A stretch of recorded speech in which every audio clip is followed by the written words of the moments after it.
Have you ever felt like your body is no longer listening to you? Like it's quietly changing the rules without letting you know? Maybe you've noticed that the spark isn't quite there anymore. That touch doesn't lead where it used to. That your desire is still alive, but your body sometimes hesitates.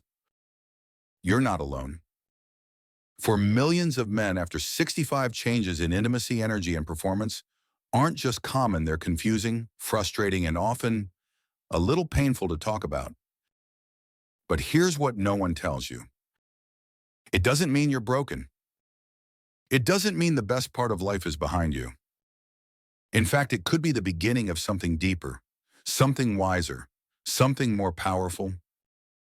Because today we're uncovering 5 truths that older men wish they had known sooner. Truths that could restore your confidence, protect your heart, and reignite the intimacy you thought you'd lost. So take a deep breath. You're exactly where you need to be. Subscribe to Life After 65 and tell us where you're watching from. Your story still matters, and this chapter might just be the most important one yet. Let's start with something many men quietly believe but rarely say out loud. That after a certain age, intimacy should just happen. Like it did in our 20s, spontaneous, effortless, natural. But here's the truth. Most men discover the hard way. After 65, spontaneity isn't the standard. It's the exception. And expecting it to work the way it used to, that's not just frustrating, it's dangerous. I once met a man named Robert. He was 68, a retired engineer, smart, warm-hearted, and had just begun dating again after years of being alone. He truly liked this woman. They laughed. They cooked together. They shared memories. Then came the night they became physically close. He hadn't planned anything. He thought, I'll just follow the moment.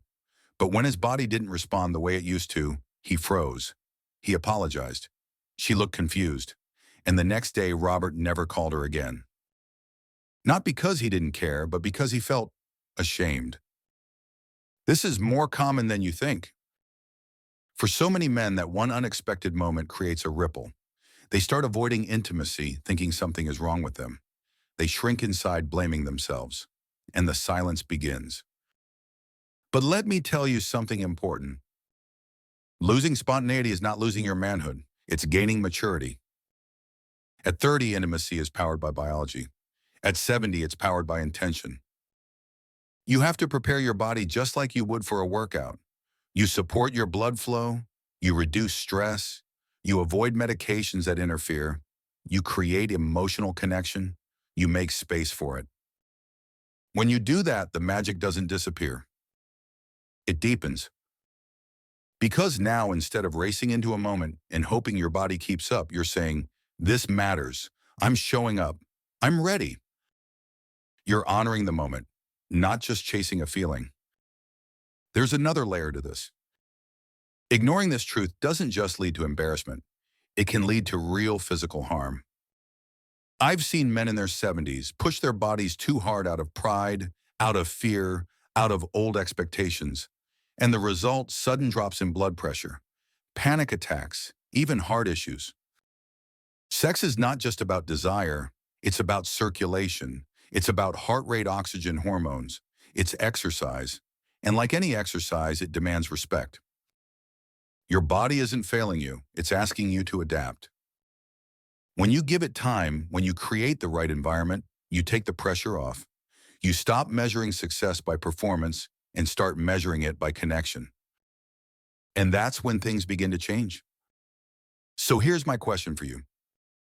Have you ever had a moment like Robert's? A night where you pulled away, not because you didn't care, but because you were caught off guard. If you're comfortable, let me know in the comments. You're not alone, and talking about it is the first step to healing it. Let's keep going. Because the next truth, it's not about what happens in the bedroom. It's about what that moment might be quietly telling you about your heart. There's a quiet warning sign that many men overlook. And it's this: when things begin to change in the bedroom, something might already be changing inside your heart. That's not just a metaphor, it's medical reality. You see, an erection isn't just a physical response. It's a cardiovascular event. When blood flows freely, when arteries are clear, when your heart is healthy, everything tends to work as it should. But when blood struggles to get where it needs to go, your body sends a whisper before it ever sends a shout. I once had a patient named Frank. He was 71, a retired firefighter, tough as nails, proud of his independence. He came in joking about slowing down in the bedroom, said it with a grin and a shrug.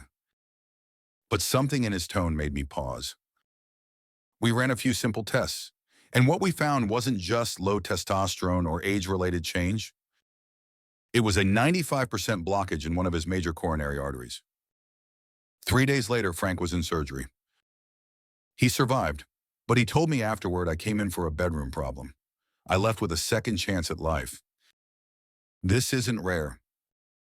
In fact, the arteries in the penis are smaller than those in the heart. That means they show signs of trouble earlier.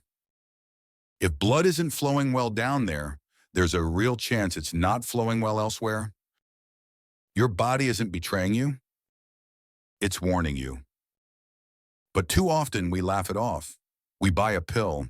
We tell ourselves it's just stress or it's just age.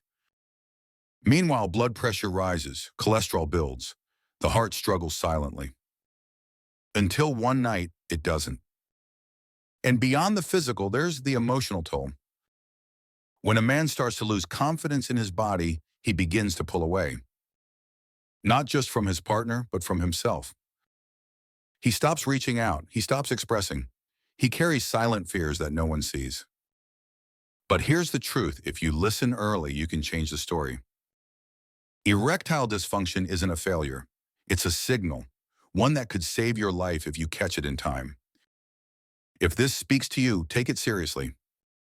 Make an appointment. Ask for a full checkup. Tell your doctor what's going on, even if it's uncomfortable. Because a little discomfort now is nothing compared to what silence might cost later. And if things are okay, great. But if they're not, you've just given yourself the most powerful gift a man can give himself. More time, more life, more connection. So let me ask, have you ever wondered if there's more going on beneath the surface? If so, let's talk in the comments. You might be helping someone else find the courage to speak up too. Now let's move forward. Because while your heart matters deeply, there's another part of you that craves healing just as much. And it's not your body. It's your spirit. Let me ask you something. When was the last time you truly felt close to someone? Not just physically, but emotionally, deeply, fully. For many men over 65, it's been years. And not because they stopped wanting connection, but because somewhere along the way they convinced themselves that real intimacy no longer belongs in their life. But here's the truth. Intimacy after 65 isn't just possible, it's powerful, it's healing. And for some men, it's the first time in their lives they've experienced it fully. Because the older we get, the more we realize touch is not just about the body, it's about being seen, it's about being accepted, it's about being held, not just in someone's arms, but in their presence. I remember a man named Thomas. He was 75, widowed for 6 years. Sharp kind, lived alone with his books and his cat. When he finally came to see me, he didn't say he missed sex. He said, "I miss being touched like I matter." Those words stayed with me. Because Thomas wasn't alone in that feeling. So many men crave that simple closeness, a hand on the shoulder, a shared laugh, someone who asks how you're sleeping and actually listens to the answer. And when that connection disappears, the body feels it. Science confirms it. Lack of physical and emotional intimacy raises cortisol levels. That's your stress hormone. When it stays high for too long, it weakens your immune system, raises blood pressure, and can even accelerate memory decline. On the other hand, simple acts of connection, holding hands, cuddling, even sincere eye contact release oxytocin, dopamine, serotonin. These are the chemicals of peace, of trust, of healing. They lower anxiety, improve sleep, reduce inflammation. They even support heart health. That's why I often tell my older patients affection is not a luxury, it's a prescription. Even if you live alone, even if you're not in a relationship, Emotional intimacy can come from a warm phone call, a heartfelt letter, a pet curled up beside you, or moments of self-acceptance in the mirror. But here's where many men struggle. They grew up in a world that said emotions are weakness, that needing connection is somehow unmanly. So they bottle it up, stay quiet, push others away. And over time, that silence becomes isolation. That isolation becomes loneliness. And that loneliness becomes illness. But it doesn't have to be that way. Reaching out, allowing yourself to feel again, is not regression, it's renewal. And the strongest men I know, they're not the ones who power through pain. They're the ones who sit with it, who breathe through it, who dare to say, I still want to feel something real. So I ask you gently, have you been missing that kind of closeness? Even if you don't say it out loud, your body might already be answering. If any of this resonates, leave a comment below. You'd be surprised how many others feel the same. Now stay with me. Because while emotional hunger eats away slowly, the next threat comes from something much more immediate. And you might be carrying it right in your pocket. There's a habit that almost no one talks about. It feels private, harmless, even necessary at times.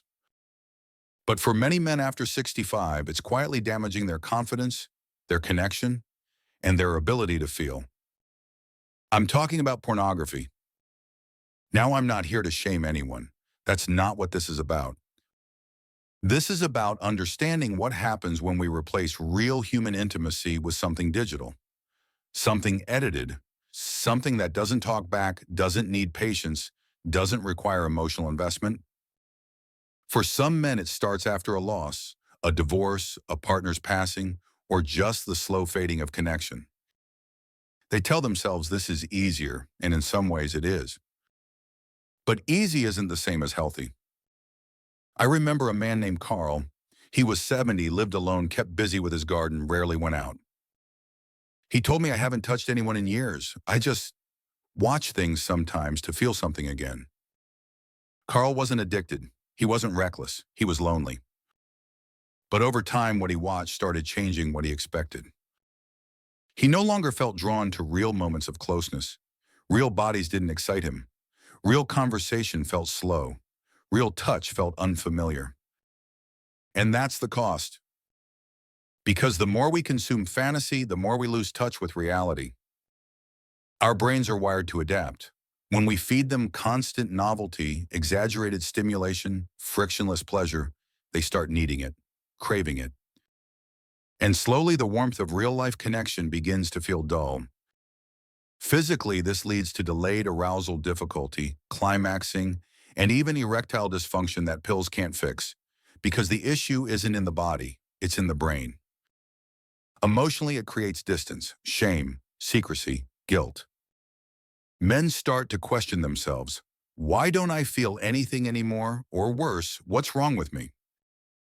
But the truth is, nothing's wrong with you. Your brain is just asking to come back to reality. Real intimacy is slower, messier, more vulnerable, but it's also deeper, more fulfilling, and profoundly healing. And it begins with presence, with allowing the silence, the imperfection, the effort. If you've relied on screens for comfort, know this, it's okay. You're human, you've been surviving. But if it's become a substitute, it may be time to shift. That shift doesn't mean quitting overnight. It means becoming aware. Noticing when the screen feels easier than reaching out. Noticing when your expectations of yourself or your partner are shaped more by fantasy than truth. And choosing again and again to return to what's real.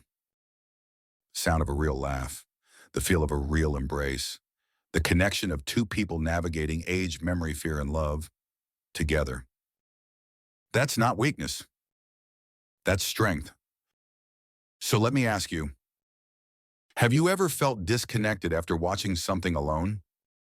Not ashamed, just empty? If you're open to sharing, drop a quiet yes in the comments. You're not the only one. And you deserve more than silence. You deserve connection. Now we've covered some deep ground, But there's one last truth I need to share, and it's perhaps the most urgent, because it's not about what you feel or what you watch. It's about a single choice made in a moment of pride that could change everything. There's a moment that sneaks up on many older men, a moment when you feel strong again, confident, alive. Maybe it's after a good checkup. Maybe someone compliments how fit you still look. Or maybe a new romantic spark stirs something deep inside something you haven't felt in years. And in that moment, there's a voice that whispers, prove it. Prove you've still got it, that you're still the man you once were. That age hasn't taken away your power. So you push yourself. No plan, no preparation, just pure pride. And that's when danger strikes. I once knew a man named Raymond. He was 74. Charming, full of life, had just started dating someone younger. He told me, laughing, "Doc, I'm back in the game." I reminded him to take it slow, to respect his heart, his medications, his body's limits. He nodded. 2 weeks later, he collapsed in a hotel room, cardiac arrest. His date panicked, called for help, but by the time paramedics arrived, it was too late. Raymond didn't die because he was old. He died because he forgot that sex, especially in later life, is not just passion, it's a full-body event. Your heart races, blood vessels expand, breathing quickens, muscles engage. It's physical exertion, like climbing a steep hill. And if your body isn't ready, that hill becomes a cliff. This isn't rare. I've spoken to widows who say he died doing what he loved. But behind those words is heartbreak because the loss wasn't peaceful. It was preventable. This isn't about fear, it's about wisdom. You're not proving anything by rushing into intimacy like you're still 30. You're risking everything. And the truth is, what makes you powerful at 65 or 75 isn't how hard or fast you can go. It's how deeply you connect, how well you listen to your partner, to your body, to the moment. Performance fades, presence stays. So before you say yes to that glass of wine, that enhancement pill that night, you haven't prepared for pause. Take a breath. Ask yourself, is this about love or about fear? Am I doing this because I want connection or because I'm afraid of what aging means? Because the bravest thing you can do now is not to chase youth. It's to honor your years, to know your limits, to speak them out loud, to say, I still want this, but I want it safely. That's not weakness, that's power. And yes, it might mean pacing yourself, talking first, being honest about your medications, checking in with your doctor. But what you gain in return? Peace of mind, a deeper connection, a longer life.